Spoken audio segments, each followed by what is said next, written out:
Hello, this is Malcolm Fleschner, back with another video blog. Here in the United States, we're fiercely proud of our beloved national heroes, much revered figures who persevered in the struggle for freedom against great odds, like George Washington, Susan B. Anthony, Martin Luther King Jr., Captain Kirk, the list goes on. And we rightfully honor these great individuals' accomplishments, whether with national holidays, by displaying their images on our stamps and money, or by celebrating their contributions to our nation through one-day-only mattress sales. Another important way we keep the memory of these heroes alive is by injecting them into modern political debates, and explaining why the great figures of the nation's past would all be avid right-wingers today.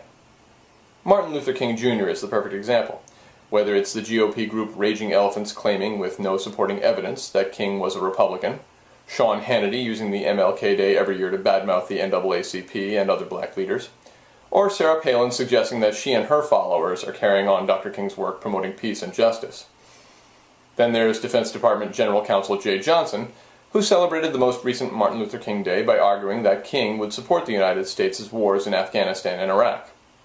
And he's probably right, seeing as how when King made statements like, "The chain reaction of evil, wars producing more wars, must be broken or we shall be plunged into the dark abyss of annihilation," and "I have condemned any organizer of war, regardless of his rank or nationality," he probably just forgot to add, "except for some future war in Iraq or Afghanistan, that is."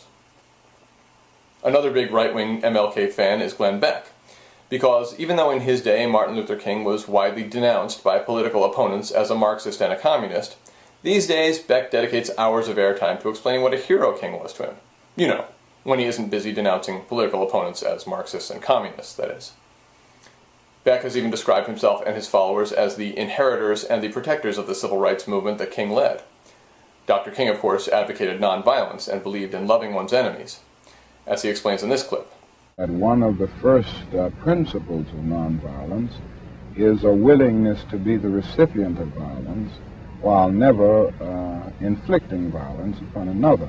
And I think there is a contagious quality in a movement like this when everybody talks about nonviolence and being faithful to it and being dignified in your resistance. It tends to get over to the larger group because it becomes a part of the vocabulary of the movement.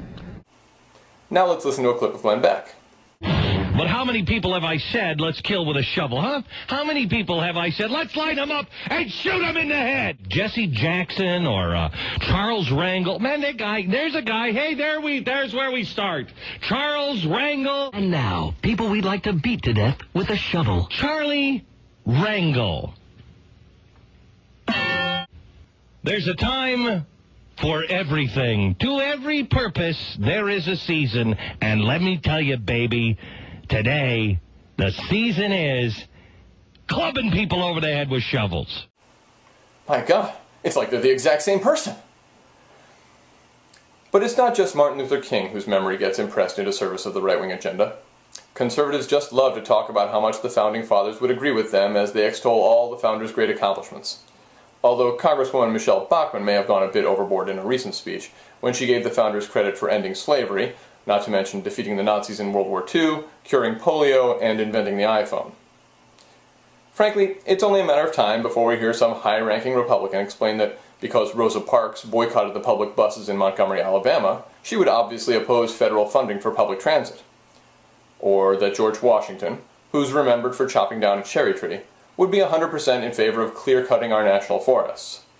Not to mention that Harriet Tubman, who risked her life to help bring slaves to freedom along the Underground Railroad, today would undoubtedly fight fiercely against the virtual slavery of Obamacare that Democrats railroaded through Congress.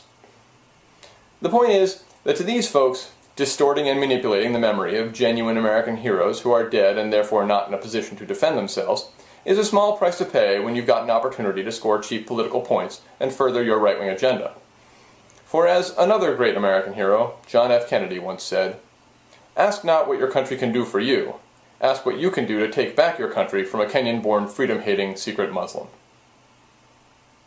Until next time, this is Malcolm Fleschner saying, stay strong, nation.